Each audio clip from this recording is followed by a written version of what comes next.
Hi everyone, welcome back. Woo! Welcome to today's General Hospital reaction. Misha and Misha wanted to say hi real fast before we got to it. Welcome back! Yay! It's Monday, and oh my goodness, was it Monday? Oh, it was Monday. Let's get right to it because it's just crazy town. What is happening? This is a good start to the video. Okay, so now that I've had my piece of chocolate orange, it's time to get down to business at Sonny's place. Nell tells Sonny that Carly and Jax kissed because she's definitely not up to no good. And I'm like, what is your game? But I saw that picture that leaked over the weekend, and I was like, I know where we're going to end up, but I just hope it's the speculation we all hope, or it's a setup and not an actual. And you'll know if you don't know what I'm talking about. Then if you do know what I'm talking about, then I think you're gonna be happy at the end of the video. And if you don't know what I'm talking about, you're just gonna be like, what is happening? Anyway, sorry, I'm out of sorts today. So she says how Jax spends the night and is there in the morning, and Sonny asks if Jax is sleeping with Carly because why wouldn't you? So then Sonny demands answers because Nell keeps like being coy about it, So Nell tells him how she was gonna book Jax a suite, and then Carly and Jax decided he should stay there. And I'm like, way to make it sound a lot worse, but that's the game right now. So Nell is so worried about Sonny, right? And Sonny asks Nell to make him a drink, and she slips something into it because why wouldn't she? But I think at this point, all of us who saw the picture are like, oh, thank goodness, it's going to be a setup. So Sonny says he can't judge Carly. That, that's how they got together, and this is what Carly does, and, they were kind of started out as mutual self-destruction. He was in a bad place, she was in a bad place, and, Morgan was a good thing that came from the two of them, and then he, like, knocks all the pictures over, like, boom, all dramatic. So then he's like leaning over the table, truly a broken man, because this is art, and she hands him the drink and he drinks it all. I mean, there was only like that much in it anyway, but still.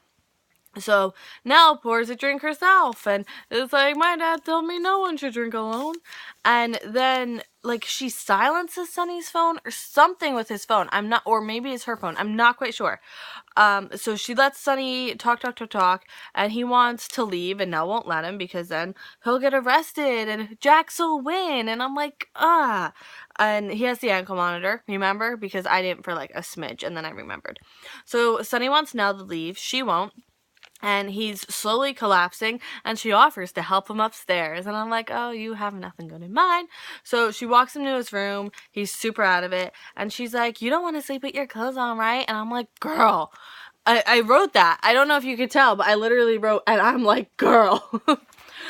So also, it does look like she's staging it, that they're not actually going to sleep together, but she's staging that it's going to look like they slept together, which that is the picture I referred to very ungracefully in the beginning of this video. The picture of Sonny and Nell in bed, and it's like, did they? It looks like they didn't. Thank goodness, right? So at Carly's place, Carly's not sure about her feelings for Sonny, but she's thankful Jax was there for Thanksgiving for multiple reasons. And Jocelyn comes in, and she wants Jax to be there for Christmas. So he gets a call. He needs to fly back to Australia. His mom is sick. It's very all of a sudden. It's very sudden. It's very all of a sudden. That's not the right word. Oh well, I haven't eaten since like 8 o'clock this morning, and I had one bagel, and my food is waiting for me in the kitchen, but I'm like, no, I have to film before I eat, or else I won't film until like midnight. So that's why I had a slice of chocolate orange. So he's only a phone call away, and Jocelyn asks if she can come with him, so he wants to go first, see what's going on, and then she can come later. Right, Misha? Misha, do you want to go to Australia? Say, a lot of people watch our videos from Australia. Hi! If you're watching in Australia, comment below, let me know. Misha, your face might be in Australia. How exciting! So Carly says, she has a support system here. She'll be good here without him. And he wants her to find happiness, and he's hoping that doesn't involve Sonny, but kind of if it does, it does. And I'm like, well, that's growth, right, Misha? Hi. So Carly sees a missed call from Sonny, And Jocelyn comes down, and apparently Michael did tell Jocelyn that Sonny wasn't responsible for the bomb, but she thinks it's just him skirting responsibility. And Carly's, she doesn't know what to believe. And Carly's like, well, actually, Jason's doing an investigation, and it kind of definitive that Sonny wasn't responsible for the bomb. He's innocent. And Jocelyn's like, innocent? I'm like, I think we all kind of were like that. So at Kelly's, if the lighting's a little weird, I apologize. E-Cat's standing in front of my lamp. So at Kelly's, outside Kelly's, Jordan asked Andre about the phone call he picked up from Curtis. And this conversation, a little infuriating on both sides, to be quite honest with you. So he says, yes, he did answer and tell Curtis to stop bothering her. And he thought he was doing her a favor. And Jordan tells him that Curtis was calling her about a homicide. That would just, a homicide. I was thinking about Hamilton real fast, and I just came out of my mouth. So, tell her about a homicide, because I said that sentence five times. I can't. And he says that, Curtis doesn't respect her. He thinks Curtis snitched on him. He's like, what, I walked away for a second, and Curtis, went up to tell you? And she's like, no. First of all, I confronted him about why he didn't give me a courtesy call about a homicide. And Andre is like, well, see, he got you all riled up, and I knew he would rile you up, because that's what he does. He riles you up, which I found a little bit condescending, to be quite honest with you. And, if she can't see that he was helping her, then Curtis wins. And she's like, well, then fine. Curtis wins. There you go. So he's like, okay, I overstepped. Okay. But I was trying to do the right thing. And Andre says Curtis should have told him that he was calling about a murder. And Jordan's not having it. She's like, you're not my answering machine service. I know. So she wants an apology. And he's not quite there. And she says she's not going back with him. He can go wherever he wants. She'll go home. She'll get a taxi. She'll get an Uber. She'll get a Lyft. She'll get home somehow. Inside Kelly's, Valerie's inside in uniform. Curtis tries to make small talk with her. He asks to go out for drinks after, and he wants to apologize. So Curtis tells her that he doesn't work for Julian anymore, and she's like, oh, you realize that you should quit, and he's like, well, not exactly. Julian fired me. So then he's like, look, even if we just go back to how we were as friends. And she's like, well, we're not friends anymore. And then he wants a ceasefire. See? Another person who wants to drop the negative feelings, who were responsible for the negative feelings. So far I'm 2 for 2. And she doesn't, and she leaves. She's like, look, I have to work. Bye. Also at Kelly's, really happened in place. Sam, Jason, and Danny are eating there. Alexis never came back and tells, oh, she's with Diane. So Sam thinks Alexis was looking for an excuse to leave, because that's what it seemed like, and she doesn't know why. Really? And she's been lost ever since the trial and losing her license, which, again, don't blame her. So Sam thinks that maybe she's overreacting, and I'm like, sweetheart, you are underreacting, and you don't even know it yet. So, oh look, I'm very 2006 emo chic. Aw, exactly who I was in 2006, except I didn't have, the really nice bangs. Anyway, so Curtis comes over, and he thanks Sam for being welcomed, even though he wasn't, officially invited, a guest invited him. TJ is that guest. And he wants to talk shop, so they all step aside, and Danny's, coloring on a placemat, which I think is really nice. So, they don't buy the whole delivery van was there, it just happened to be there. It was kismet, it blocked the thing. And he asked if they can look into the discrepancies now. Yeah, discrepancies. I had originally wrote indiscrepancies, and I'm like, I don't think that's a word. And TJ still blames himself. He feels like he should have done more for Morgan, and not let him get in the car. Even though he really did as much as he could. I mean, he took a punch from Morgan. So Curtis talks about Oscar Jessup because he's a little behind the times, and how Julian fired him after he was brought up. And they're like, yeah, kind of because he's not real. He doesn't exist. He died a few years ago. So also the company on the van doesn't exist, which shouldn't be a big surprise to anyone. So Jason, which I think is kind of sloppy, at least forge a name so it looks like it goes back to someone. Come on, criminals. Disappointing me. So Jason and Sam want to stop by Sonny's to make sure he's okay. And I'm like, you're not going to get there in time. At Jean's, so Julian tries to stop Alexis from drinking. She accidentally hits him, and she gets out of the car to check on him. She calls 911. The way they did it, like, she made a call, and then Jax's phone rang, so it looked like maybe she's calling him, but she did call 911. Julian has a pulse, and then she throws the phone, which I don't know why she throws the phone. Do you know why she threw the phone, Ekaterina? No, you have to look in the camera. Yeah, okay. She's so sweet. So, she's crying. She's sorry. She didn't mean it. She really didn't mean it. And she was just trying to get away from him. And why couldn't he have just left her alone? So, the ambulance is coming. She can hear it. So, she decides she can't stay. Even though, as we know, most, if not all, 911 calls are recorded. And they're gonna recognize her voice.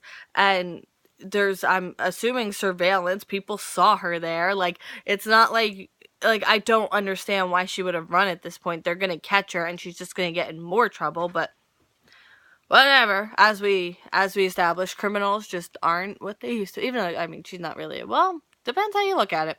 So she drives off and leaves him in the parking lot, which, I mean, for all the stuff he does, like, it's just cold-blooded. It really is. I'm not judging. I'm really not. I'm just saying that is a cold-blooded move to leave someone bleeding out in a parking lot. Ooh. I didn't know she had it. Well, I guess we kind of know she had it in her, but, you know, it kind of lays dormant until it doesn't. At Alexis' place, so she gets back home. No one is there, and she wonders where she went wrong and pours herself a drink. And I was like, well, if you didn't answer your question with what you did, then I don't know. So Jax arrives. He hardly recognizes her. He sees the blood on her sleeve. He asks what's going on, and she says she may have killed someone. Julian! Ha! So it was an accident, which it really was. She put the car in the wrong gear, but she left the scene, and she's afraid of anyone finding out it was her. So he's in, so Jax, okay, so she doesn't want to make the call to the hospital because she doesn't want anyone to trace it back to her, right?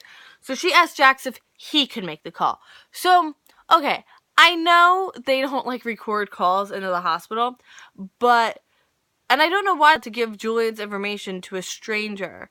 But in any case, you have the person with an Australian accent calling about someone that someone's going to remember that. I would remember if I heard someone with an Australian accent that I wasn't, like, you know what I mean? Like, again, not a great plan. So, anyway, Julian's in serious but stable condition and is expected to recover, and she's panicking. Jax tries to focus her. She needs to check herself into rehab, and she says she'll do it tomorrow, and he says no, tonight. This is rock bottom. Right now. Like, stop it. So she wants to talk to the girls first. She's begging him, and he doesn't trust her one bit, and he says that. So at General Hospital, Ava arrives after getting a call from the hospital. Paramedics think it was a hit and run, and I'm like, well, it wasn't exactly not a hit and run. So Julian's still alive. He's sort of awake. He doesn't know why he's there. Ava tells him he's been in an accident. He doesn't remember anything, but he remembers the wishbone from earlier. So that's as far back as his memory. That's where he's starting from. So Julian wants her to call Sam and Lucas and bring Leo because he feels like he's dying and he wants to see them one last time before he dies. And she's like, look, I'll do everything you said, but you gotta stop with this dying talk, alright? So he wants her to know something. When he went back into the business, it wasn't because of her.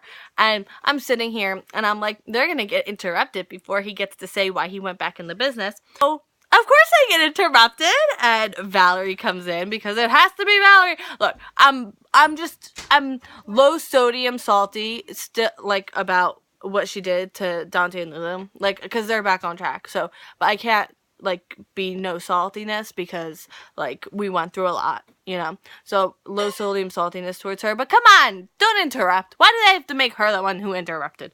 So she has questions, and Ava has a theory. She thinks it was another attempt by the same person to kill Julian, meaning Sonny. Really? He has an... He can't... I can't. So, end scene. So, Sonny is out like a light, in bed, no shirt, don't know about the rest, blanket, Oh, well. So Curtis comes outside, sees Jordan. Jordan gives him a piece of her mind. And he's like, you've done a number on me too. And she leaves. Oh, by the number, do you mean like when she stopped you from ruining yours and someone else's lives, and, you know, you turned down a rehab opportunity and got yourself terminated when you could have just been suspended? That's the number she did on you? Okay. She leaves, as much as I did. So Alexis pleads with Jax. She knows she needs help, and his mom is really sick. He has to leave, so he's like, fine, but I'm going to make sure you stay true to your promise. And so he leaves. Alexis goes upstairs instead of drinking, which is good, although where is that box of wine? Probably upstairs in her bedroom, so, you know. That's pure speculation. I don't know that.